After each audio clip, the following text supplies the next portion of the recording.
Welcome to Why I Left, a podcast that explores the Great Resignation. I'm your host, Brian Aquart.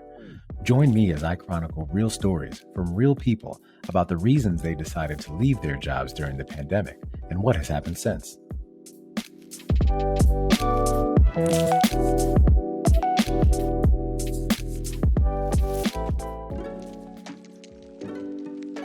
Hello, and thanks for tuning in to this episode of Why I Left. In today's episode, I chat with Adam McChesney. Adam left his corporate role as a sales rep during the pandemic and now owns a multi-million-dollar digital marketing agency. He's passionate about helping others start and grow their business through digital marketing. So I'm hoping you enjoy this conversation. But check out his story. All right, welcome back. So our guest today is Adam McChesney. Adam is the owner of Hite Digital, one of the fastest growing companies in the St. Louis, Missouri area, where he focuses on empowering people through digital marketing.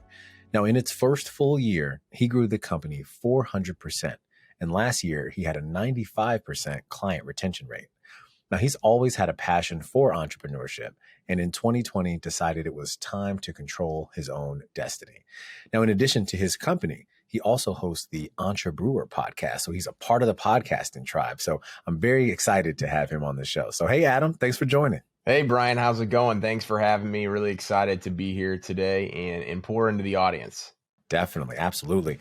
And so now, prior to us talking a little bit about your career pivot during the pandemic, tell us a little bit about, your upbringing and where you call home. Yeah, absolutely. So born and raised here in St. Louis, Missouri, lived here pretty much my entire life, went to college about 2 hours away in Columbia, Missouri. So Missouri through and through. Live about 5 minutes from where I originally grew up. So super close to home in tight-knit, which is great. I got started out of college almost right away in medical device sales and did that for about 5 years, most notably working at ResMed, which is the largest CPAP manufacturer in the entire world. So I was a sales rep there.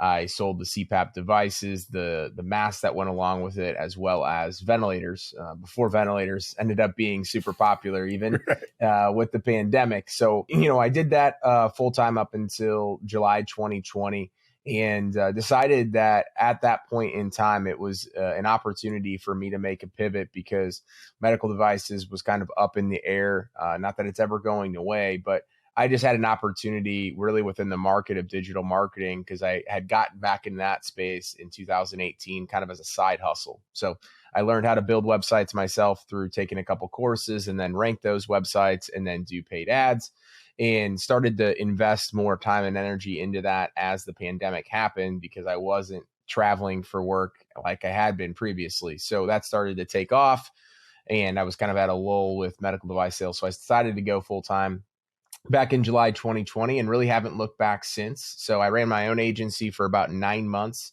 full time, and then I merged it with Hite Digital. So I'm an owner partner over there.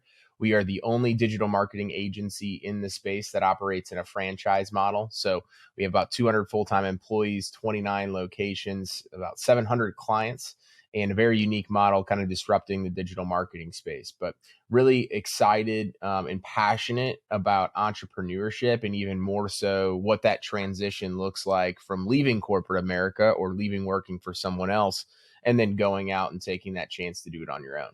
No, that's great to hear. And now, when you got into the medical device kind of sales rep space, what were some of the things that kind of drew you to that area? And what were some of the things that you were passionate about professionally that led you to that?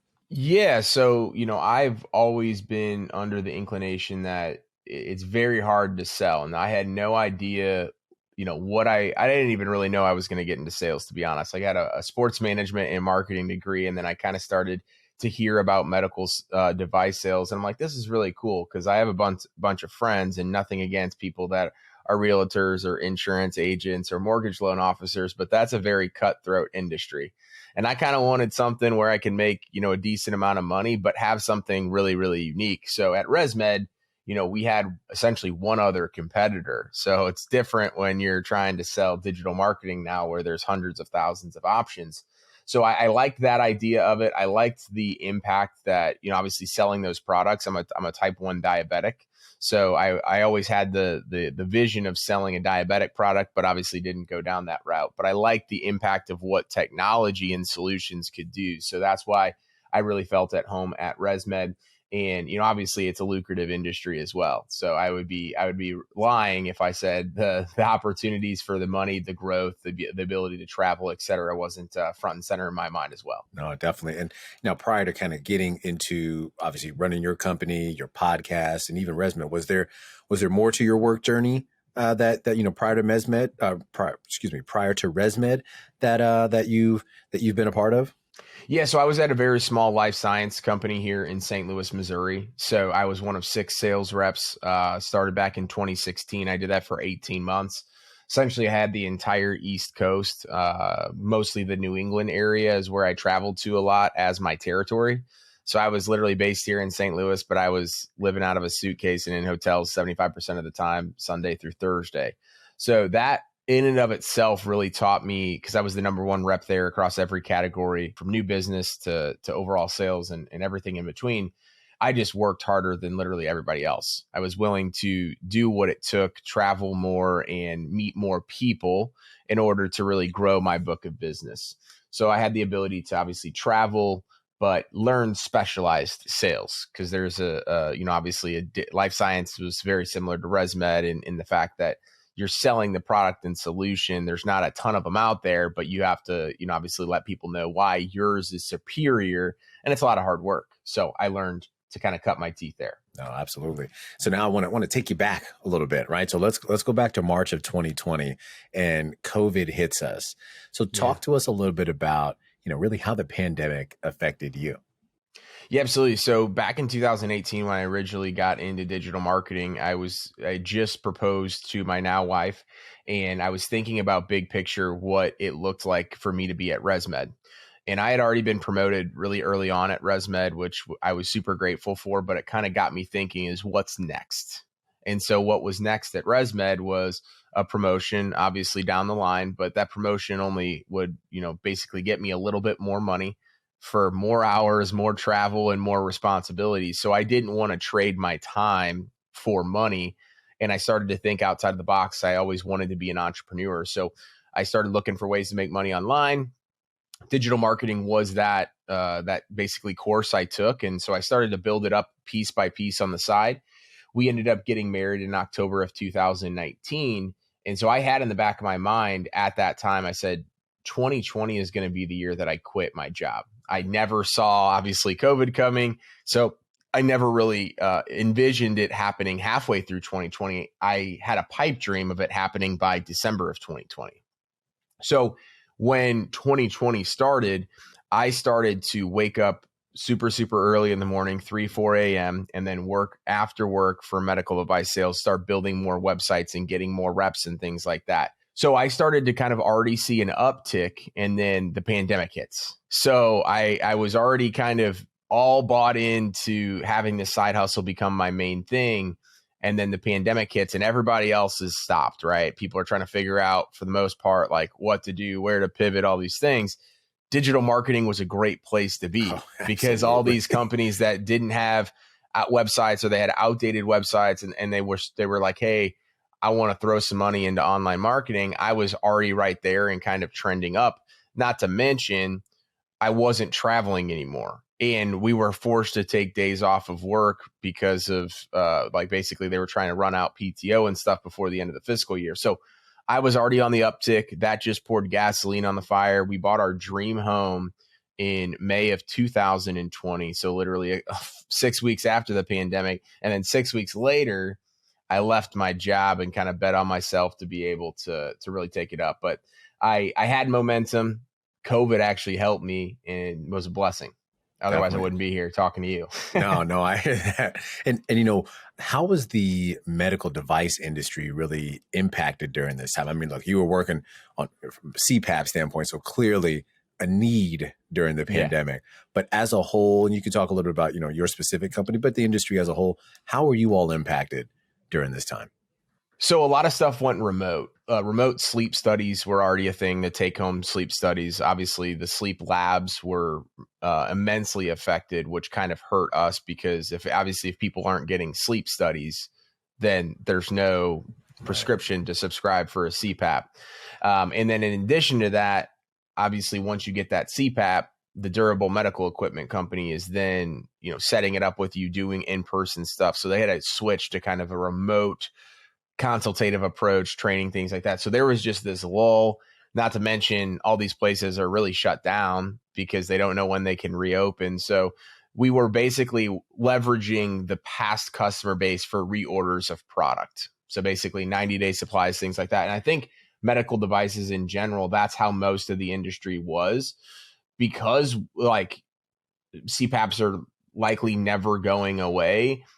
I didn't see like a potential long-term like problem or anything like that. And that industry is continuing to boom even now after that. But I know a lot of people in the medical device industry or medical sales industry got laid off, companies shut down, they merged, they sold, what have you, because there was just like, you can't go, most companies can't go 3 to 6 months without selling products like they had been for a variety of different reasons. So ResMed was in a really solid spot. But yeah, everything kind of went to a halt. Our customers weren't there, sleep labs weren't open, and kind of chaos. Yeah.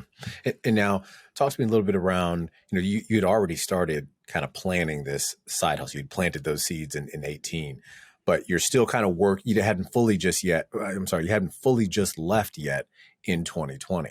So how did the pandemic really start to affect your relationship with your job during that time where you were really kind of balancing these two things? Yeah, absolutely. So, luckily for me, I was working remote, but I was also in a sales role. And as long as I was doing everything that I was, obviously being paid to do and more, I always over delivered. I've always been the type of person that I can do in 4 hours what it takes most people to do in 10. I just don't waste time. So I was already doing everything. All the numbers look good, everything like that. And then I was obviously continuing to do stuff before and after I worked. So I really just dedicated a couple hours before and then after I was doing stuff at ResMed. But again, I was doing it from remote. And then the biggest aspect was at the time they were asking us to take, PTO, because they were like, hey, you need to take PTO because we're trying to get things sorted out in addition to our clients being shut down. So there's only so much you can do when literally the main people you're calling aren't in business right now anyway. So it kind of leveraged, it kind of gave me the ability to leverage my time and maximize it even further than what I was already doing. Oh, that makes sense. And now looking back, what's one thing that you would have done differently during this time? So I would have said that I basically from 2018, when I bought that course in November up until the end of 2019 and going into 2020, I essentially did nothing with that course. And so I wish I would have built it up even further along the way. Like I didn't even, there would be months where I spent no time even devoting any time or energy or money into that side hustle. And so I kind of just put my foot on the gas in 2020, which I'm obviously grateful for, but it would have been nice to have a little bit more of a stepping stone to make that leap. Because one of the biggest lessons I learned in taking that leap is we were doing about $10,000 a month in revenue. I was making good money in medical device sales, but when you run your own business, $10,000 in revenue isn't like a $10,000 commission you're getting in medical device sales. So I learned a lot of lessons on the financial side when going out on my own that I would have liked to have had a little bit more of a safety net before making that leap. Right. And so now, look, perfect transition. So now July of 2020 hits.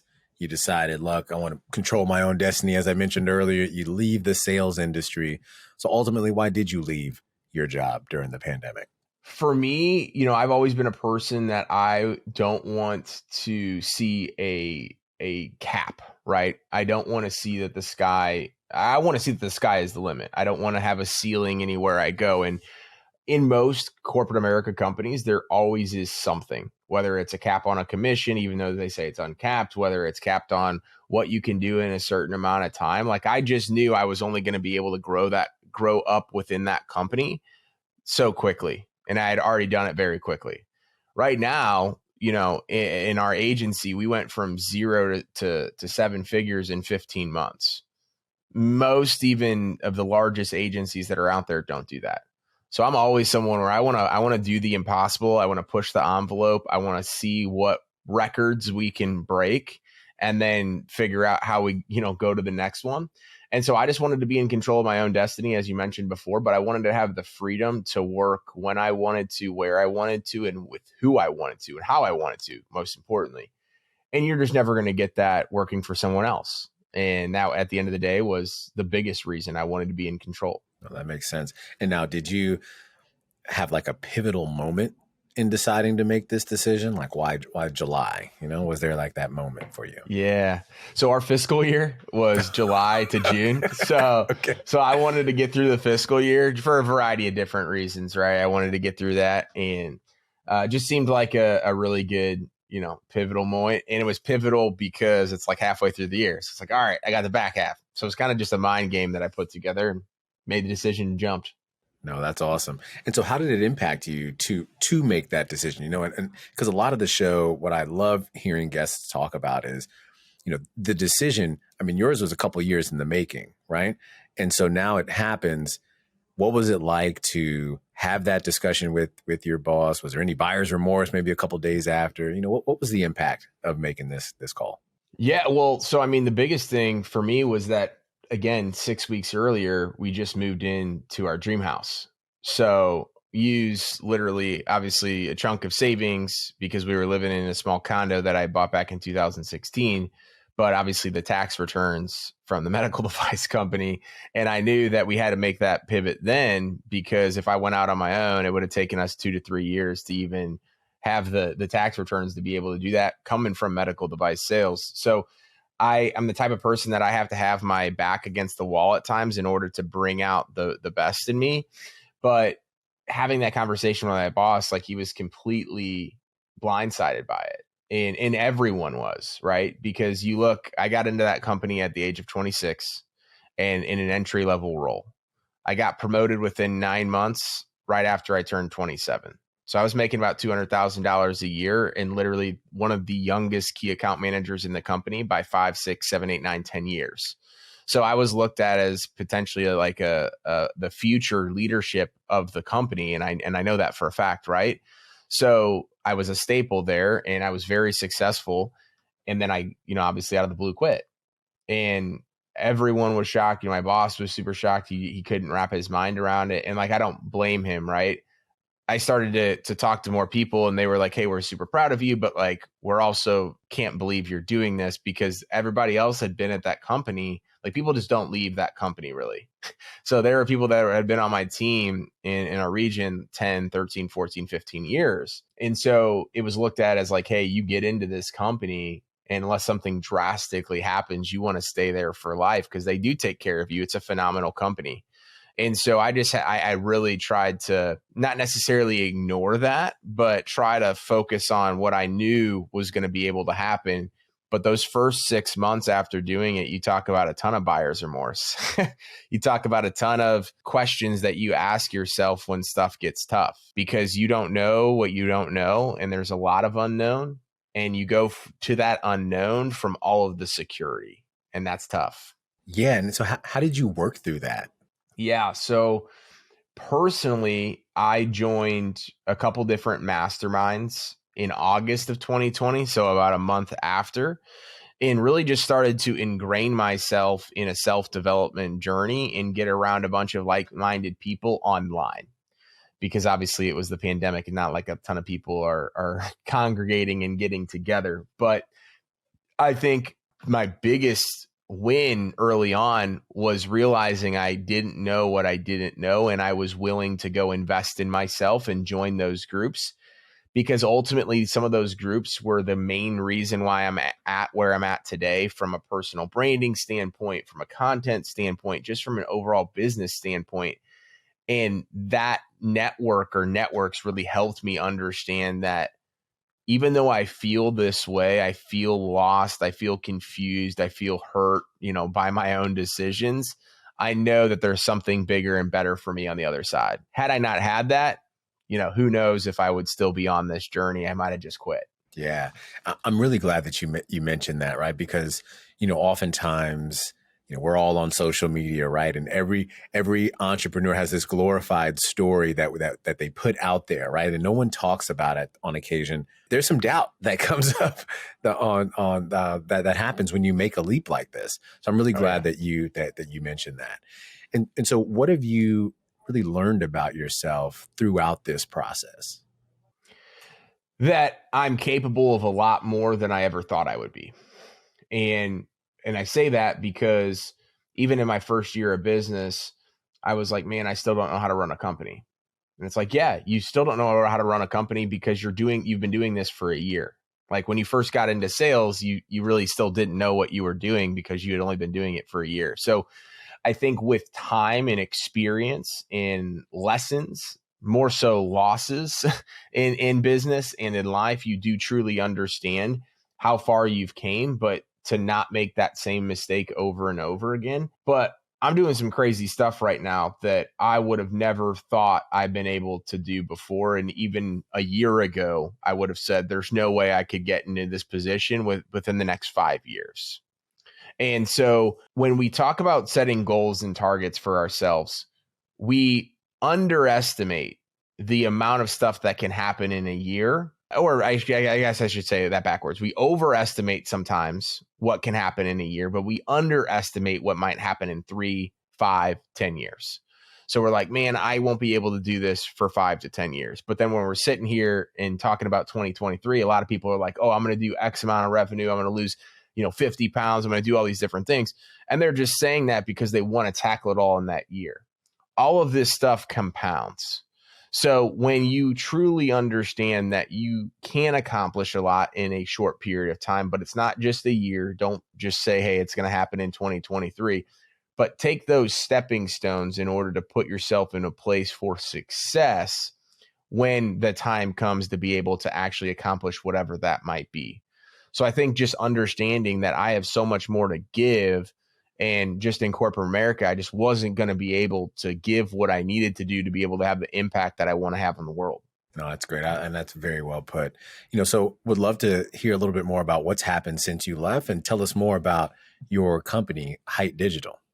Yeah. So as I mentioned, when I first went out, like I know how to build websites. I know how to rank them. I know how to do paid ads. I started my agency kind of full-time official launch, and I was doing all the work.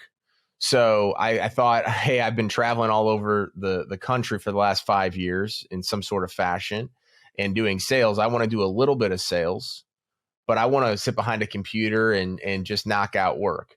Well, I did that for a couple months, and I realized that I didn't want to do that. I didn't want the technical side of everything. I truly didn't like that. And I'm a sales guy, right? So I start to invest in personal branding. I start networking more. I end up getting the ability to have all this influx of business coming in, and I realize I can't take it on.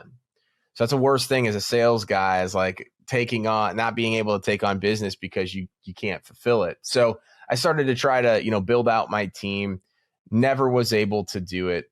So in April of 2021, Hite Digital, which is where I'm at right now, they said, hey, we're going to stop white labeling our stuff. So they were a white label fulfillment partner for marketing agencies that didn't want to do the work.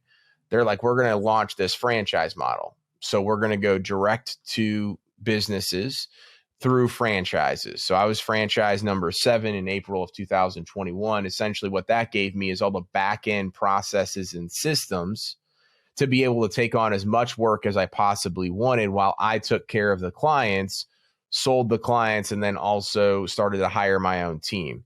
So started that in April of 21. We were doing about $30,000 a month in revenue at that time. Last month, we hit 180,000. So we have grown exponentially over the last year and a half.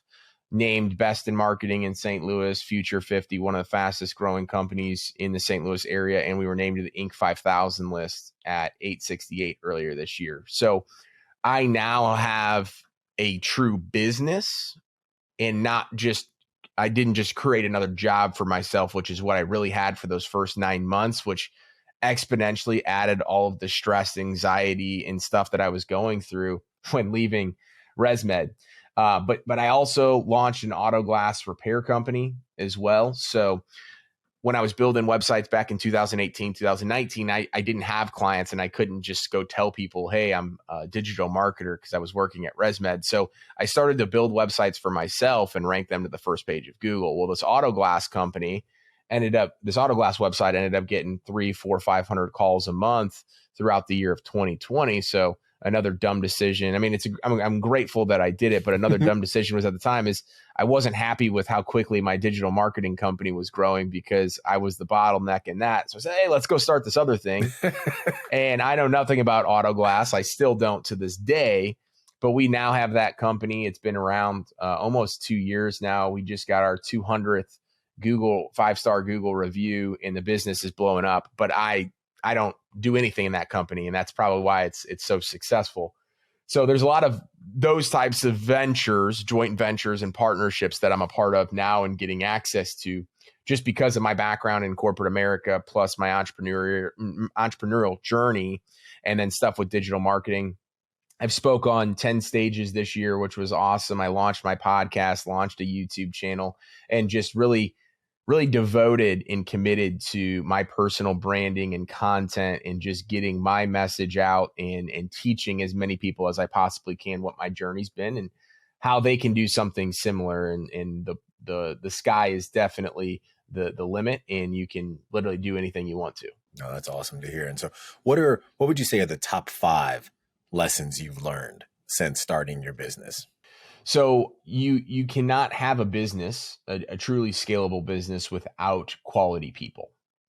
And so in multiple of these ventures that I've been in, our success has been directly tied to and related to the people that I've been able to surround myself with.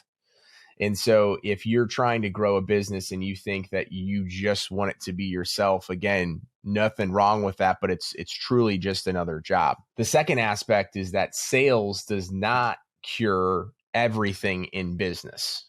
So coming from a sales background and doing that in corporate America where it's sales, I thought, hey, I can just go do digital marketing and sell it and be very successful. Sales helps, don't get me wrong, but when you don't have the fulfillment aspect side, if you don't have the processes and systems in place, you're gonna struggle, right? The third thing is going to be those processes and systems.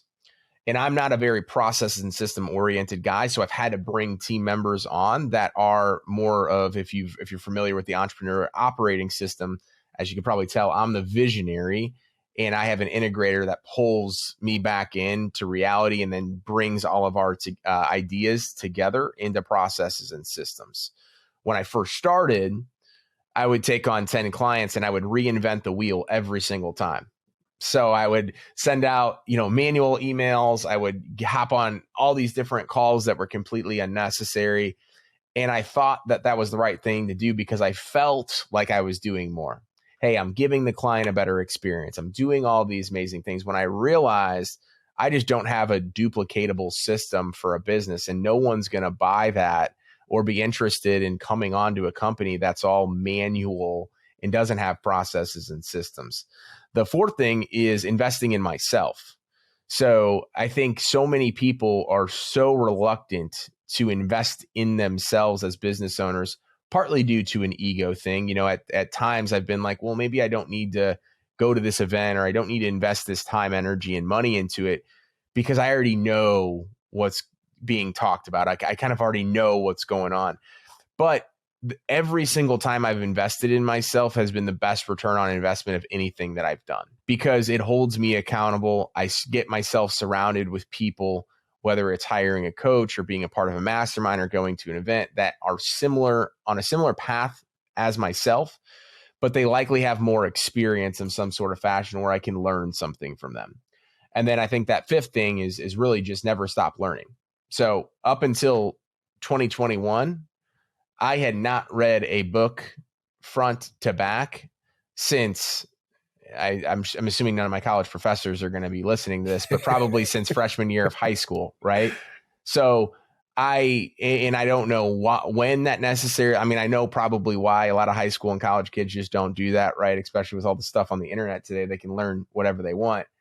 But I forgot and never truly realized the impact that continuously learning and reading books. I listen to podcasts on the daily, watch stuff on YouTube.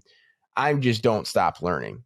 And so I like to condense time with experience and education. And that has probably catapulted me the most, if not one of the most, if not the most of those 5 right there.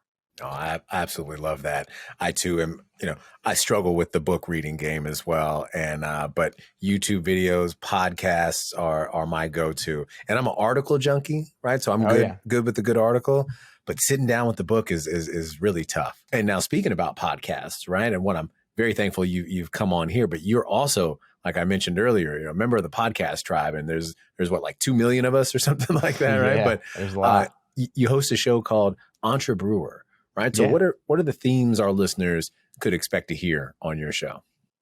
Yeah, absolutely. So I have this saying, and I can't really remember where it came, but in August of 2020, I saw everybody starting to do podcasts. I'm like, okay, I'm going to create this podcast. Right. And I thought of the idea of calling it Entrebrewer, because I thought of a happy hour style podcast where I could talk about entrepreneurship. It's not that. And since then, I've actually stopped drinking. So I'm glad I didn't go that route. But long story short, it took me about 1.5 years to actually launch the podcast. So for those of you listening, just start the podcast. It's never going to be perfect. There's never a perfect time to do it. Just get started. So I launched it earlier this year with the idea that entrepreneurs are not born, they're brewed. And I obviously came to the name Entrebrewer with that. And the reason behind that is everybody has their own story.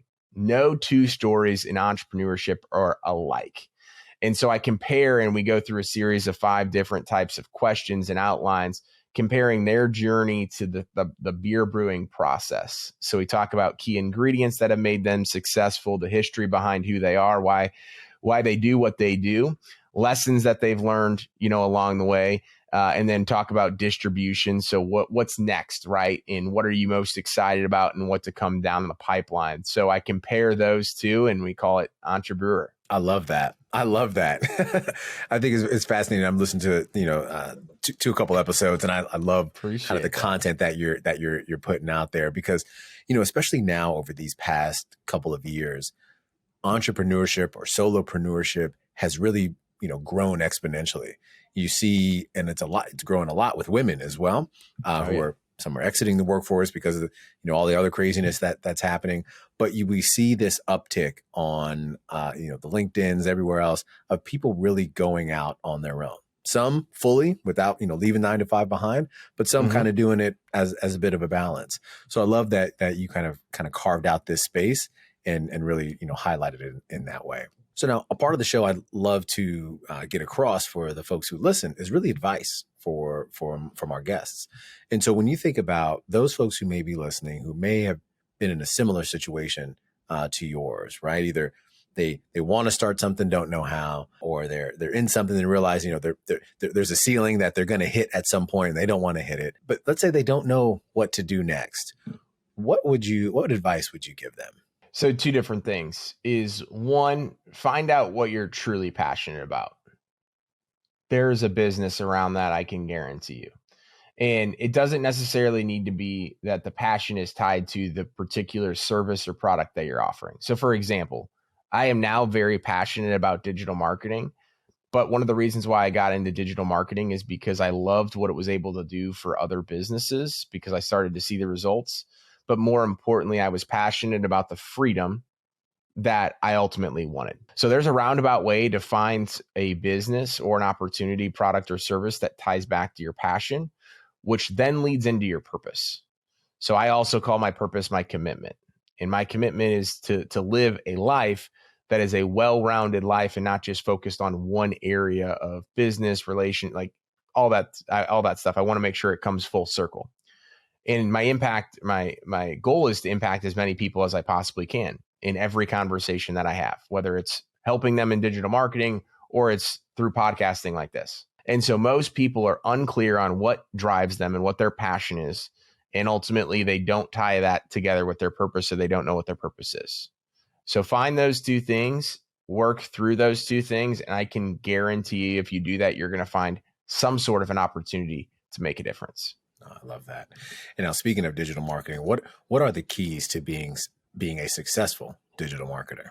Yeah, absolutely. So when it comes to being successful as a digital marketer or just digital marketing in general, if you're doing it for your company, is really just the consistency.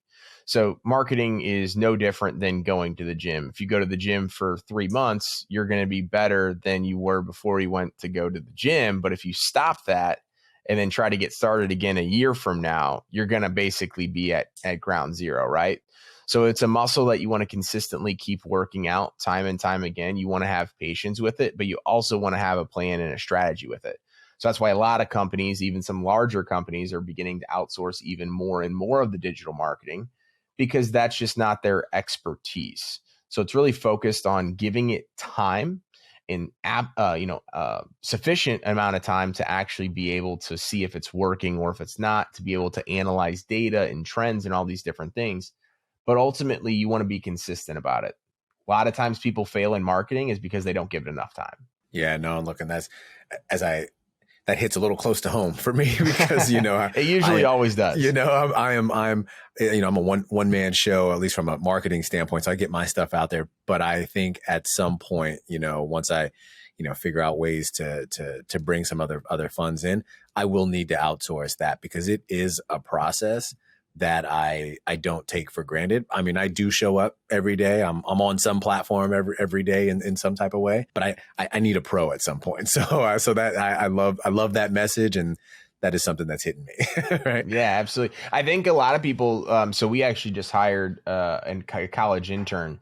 And so we're paying her, I don't even know what we're paying her, but it's very minimal for the amount of hours that she's putting in. So I think a lot of people are like, oh, I got to hire, a specialist or an agency at all these different times. I talk to a lot of business owners, right? That they're like, hey, Adam, we'd love to work with you, but we're not ready to do that.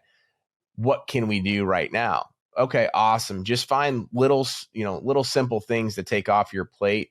College interns are amazing because a lot of times you can, get them as part of an internship program, and they love social media. They're on that stuff all day long. So if you're listening to this and looking for, things to take off your plate that can be done in an efficient manner and still have good results, they're going to know that those platforms and algorithms better than us. And how do you find them, by the way? So we actually found it. So my VP actually used to teach at the university here in Missouri, and it was one of her former students. But in the past, I've reached out to just departments. Normally, I can't remember if it's the career development departments at most universities. They have someone that you can contact there and just throw up the listing and figure out what their internship requirements are. Awesome. Duly noted. Okay. Right. And now last question around, as you look to the future, what type of impact are you hoping to have in really this next chapter of your professional life? Yeah, absolutely. So, I want to continue to grow my digital marketing agency and some of the other ventures that I'm involved in. But at some point, I will truly just be kind of more so the face of the company instead of working in the business on a day-to-day. I'm working on the business a lot, but I'm still involved more than I would like. And what that looks like is becoming a consultant or equity partner in more digital marketing agencies and then in other business ventures. Because I look at it this way, Brian, I can grow and double my business right now, and it's going to impact a lot of people, right? It's going to impact, obviously, the more employees we bring on, the clients that we bring on, their families, their employees, all those different things. But if I can go and help out more businesses and more digital marketing agencies to help them grow, double their business, 5-10x their business, the impact that I can have is tenfold. And again, my goal and my purpose is to impact as many people as I possibly can. So I want to continue on that mission. I love that. Well, Adam, look, I want to thank you for taking some time to speak with us today. It's been a pleasure hearing your story. Would love to stay connected.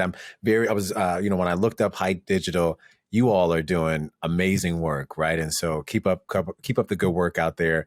I'm a Midwesterner, even though I live in on the East Coast now. So when I saw you from Missouri, I was like, oh yeah, true to my Midwest soul, right? Yes, sir. But would love for you to share where our listeners can find you and support you. Yeah, absolutely. So on social media, Instagram is going to be the best place. My handle is Adam L. McChesney. And then you can also go over to adammcchesney.com. learn more about myself, Hite Digital, and then see all of my social platform links there as well. Awesome. Well, thank you for that. And look, that'll do it for today's episode. Again, I want to thank my guest, Adam McChesney, for joining us today. I'll be sure to share his information in our show notes. And I hope you all have a great week, and we'll see you next time. Thanks, Adam. Thank you. Thanks again for listening to Why I Left. Be sure to join us next time for more stories from the Great Resignation. Visit us at www.whyileft.co. That's whyileft.co.